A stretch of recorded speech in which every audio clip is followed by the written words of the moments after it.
ওমা বিপত্তারিণী পূজা।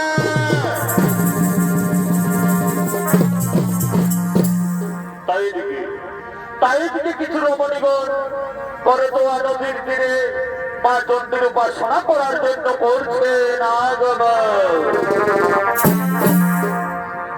গ্যাপটা একটু ক্লিয়ার করে রাখবে।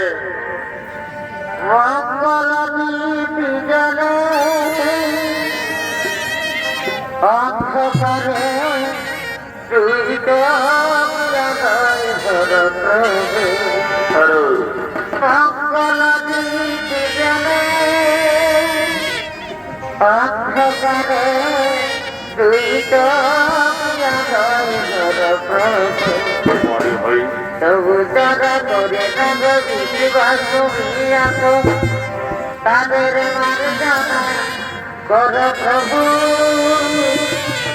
মঙ্গল দিনে অন্ধকারে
মা চণ্ডীর উপাসনায় রত হতে চলেছে। এমন সময় সেই বড় নদীর তীরে ঋষি শ্রেষ্ঠ নারদ মুনি করছে রাধে গোবিন্দের নামটি বদনে লইয়া রাধে গোবিন্দের নামটি বদনে লইয়া আনন্দে সবাই নাচরে জয় রাধে রাধা কৃষ্ণ কৃষ্ণ গোবিন্দ গোবিন্দ।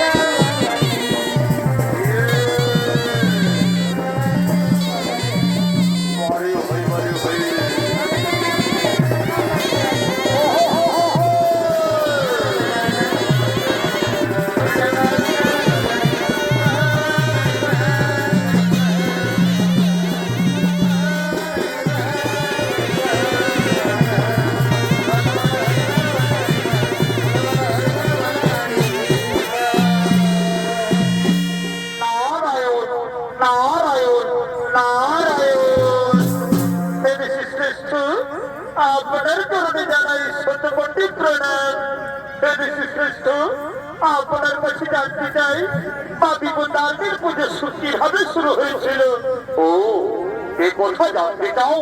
তাহলে শোনো রমণীগণ, প্রথম সমুদ্র মন্থনে ওই সমুদ্রের ভূগর্ভ হয়ে থেকে অমৃত উঠেছিল। সেই অমৃত দেবতা ও দানব ভাগ করে নিয়েছিল, কিন্তু সেই অমৃত ভাগ দেবাদিদেব মহাদেব পাননি।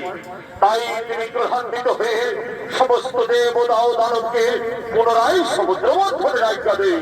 তার এই কিছু কথা আমি তোমাদের নির্জন জায়গায় বলবো রমণীগণ।